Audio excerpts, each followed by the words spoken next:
When people think about the history of economic thought, they usually remember the same few names: Adam Smith, Karl Marx, maybe Aristotle. But hidden deep within the pages of history lies a thinker whose name is far less known, and strangely enough, despite living nearly 1,000 years ago, he may have understood some of the problems of modern finance better than many economists today. His name was Al-Ghazali. Today, we talk about central banks, inflation, monetary policy, financial crises. But Al-Ghazali believed that beneath all of these issues was something even more important: human behavior. To him, the economic fate of a society was not determined solely by gold, silver, or money itself. The real question was how people viewed money, and when money lost its moral purpose, societies slowly began to decay from within. What makes this so fascinating is that nearly 1,000 years later, many of the problems we face today look remarkably similar to the ones Al-Ghazali warned about.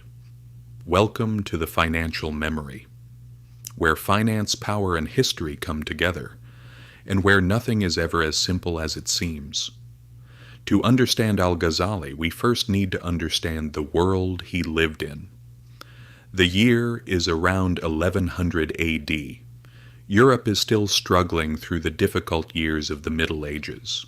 Many cities remain small. Old empires have fragmented. Political power is scattered. But elsewhere, a very different world is emerging.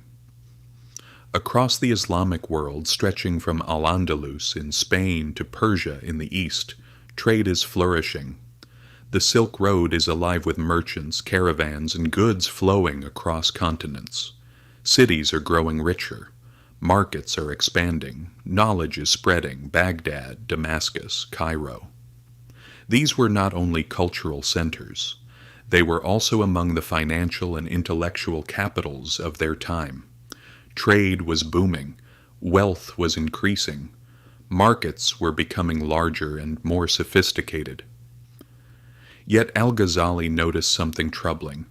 Society was becoming wealthier, but at the same time it seemed to be losing its sense of purpose. A civilization that appeared strong on the surface was slowly becoming weaker underneath. And so Al-Ghazali began asking a question that still feels relevant today. What happens when a civilization becomes rich faster than it becomes wise? In search of an answer, he turned his attention toward money itself. And this is where most people are surprised. Al-Ghazali was not merely a religious scholar. He was also a serious thinker who studied economics, human behavior, and the role money plays in society. Aristotle viewed money as a practical tool. Later, economists would analyze it through mathematical models. But Al-Ghazali focused on a different set of questions. How does money influence human behavior? How does it affect trust within society? And how can it shape the destiny of an entire civilization? According to Al-Ghazali, money was never meant to be the goal. It was simply a tool that made exchange easier, a tool that made production possible, a tool that allowed people to cooperate and build prosperous societies. He often compared money to a mirror. A mirror has no value of its own. Its value comes from what it reflects. Money, he argued, works in much the same way. It is not valuable because it is made of gold or silver. It is valuable because it allows people to produce, trade, and work together. And from this idea, Al-Ghazali reached one of his most famous conclusions. Money that is hoarded is dead money. Money that is hoarded is dead money. This was one of Al-Ghazali's most remarkable economic insights. At first it sounds strange.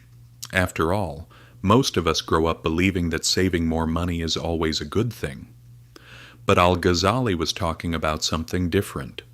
He wasn't criticizing responsible saving. He was criticizing wealth that becomes trapped. According to him, money is valuable only when it moves, when it supports production, when it helps businesses grow, when it creates opportunities for others, when it improves people's lives. But when money is simply locked away and removed from circulation, it stops creating value for society.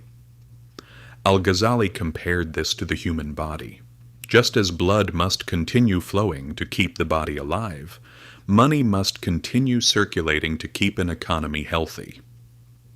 If blood stops moving, the body weakens. And if money stops moving, the economy weakens. Money sitting in a vault does not pay workers. It does not create jobs. It does not finance trade. It does not support families. In many ways, it slowly begins to clog the arteries of economic life. And according to Al-Ghazali, this is where real danger begins. Because societies often suffer not because resources disappear, but because the circulation of wealth breaks down. This idea led him to another important topic: speculation. Today we hear that word everywhere. In stock markets, in real estate, in cryptocurrency. But nearly 1,000 years ago, Al-Ghazali was already observing similar patterns of behavior. Some merchants artificially raised prices, others stockpiled goods to create shortages. Some took advantage of crises and profited from the suffering of others. Al-Ghazali did not view these actions as clever business strategies, quite the opposite. To him, they weakened the foundations of society itself. Because the most valuable asset in any market is not money, it is trust. When people stop trusting one another, trade begins to slow. When trade slows, economies weaken, and when economies weaken, entire societies suffer. This is why Al-Ghazali argued that those who profit from the hardships of others are ultimately profiting from corruption itself. And in his view, corruption behaves like a disease. Once it appears, it rarely stays contained. It spreads through markets, it spreads through institutions, it spreads through governments, and eventually it spreads through society as a whole. But it's important to understand something. Al-Ghazali was not against profit. He was not against wealth. And he was certainly not against trade. In fact, he believed commerce was essential for prosperity. He believed wealth could be beneficial when used responsibly. His real target was dishonest gain, lying, cheating, using false weights and measures, hiding defects in products, manipulating information, profiting through deception. Because according to Al-Ghazali, markets can only function when people trust one another. Once trust disappears, economic decline is never far behind. Interestingly, many concepts discussed by modern economists are built upon similar ideas: information asymmetry, moral hazard, trust deficits. Al-Ghazali didn't use those technical terms, but nearly 1,000 years ago he had already identified the same underlying problems. And there was another issue he considered equally important, perhaps even more important: the value of labor. According to Al-Ghazali, the strength of a society is not determined merely by how much wealth it possesses. It is also determined by how that wealth is earned. And this is where he made a crucial distinction. Wealth earned through honest effort strengthens individuals. Wealth earned through manipulation weakens society. To him, productive work was not only economically valuable, it was morally valuable as well. Because societies become stronger when people create value, but when people begin exploiting one another instead, the process of decline has already begun. But Al-Ghazali didn't stop at criticizing individuals. He also turned his attention toward governments, especially when it came to money. Today we debate inflation. We discuss money supply.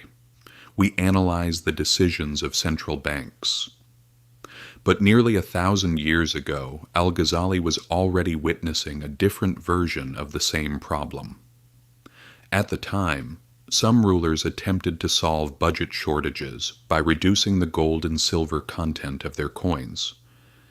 In simple terms, they were trying to create more money from the same amount of precious metal, quietly reducing the value of the currency. Al-Ghazali strongly condemned this practice, because in his eyes it was not merely bad economic policy, it was deception, a hidden tax imposed on ordinary people, a form of theft carried out by the state itself. People were receiving coins that looked the same, but those coins carried less real value. And as always, the people who suffered the most were ordinary citizens.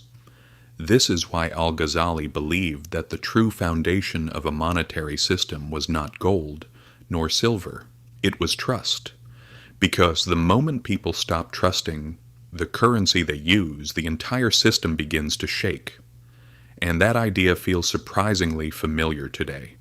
Weimar Germany, Zimbabwe, Venezuela, Argentina, and countless other examples throughout history. In each case, the story was remarkably similar. People didn't simply lose faith in money, they lost faith in the promise behind it. Because money is not merely paper, it is not merely metal. At its core, money is a shared belief. It functions because people trust it. And when that trust disappears, the cracks begin to show. But perhaps Al-Ghazali's most powerful insight goes even deeper. He believed that fixing an economy requires more than changing laws, more than adjusting policies, more than regulating markets. The real challenge lies in understanding human incentives, because people are driven by fear, by ambition, by greed, by uncertainty. And sometimes when enough people engage in harmful behavior, society begins to see that behavior as normal.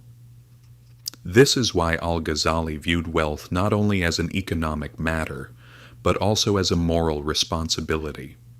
He did not believe wealth was evil. He did not believe success was wrong. The problem began when wealth became the ultimate goal. When people cared only about taking and no longer about contributing. When personal gain mattered more than the well-being of society. When accumulation replaced responsibility, that is when a system slowly becomes fragile, and eventually it begins to collapse under its own weight. What makes Al-Ghazali so fascinating is that despite living nearly 1,000 years ago, many of the challenges he described still surround us today. Rising inequality, speculative bubbles, debt crises, declining trust in institutions, financial systems that seem to grow larger every year, and an increasing sense of uncertainty about the future. Wherever you look, echoes of Al-Ghazali's warnings can still be found. Perhaps that is why his ideas remain relevant, because he was not trying to explain why economies grow, he was trying to explain why they fail. And his conclusion was remarkably simple. Societies do not collapse because they run out of money. They collapse because they run out of trust. Markets do not fail because numbers stop working. They fail because people stop believing in one another. And when justice disappears, prosperity rarely survives for long. Maybe that was the lesson Al-Ghazali was trying to teach nearly 1,000 years ago. Money is not merely an economic tool, it is also a moral system. And when money becomes completely disconnected from morality, even the strongest financial systems can eventually break, because history teaches the same lesson again and again. History does not repeat itself exactly. But those who fail to understand it are often caught unprepared when it returns. And if this video gave you a new perspective, don't forget to subscribe. Because here at the Financial Memory, we'll continue exploring the stories where finance, power, and history collide.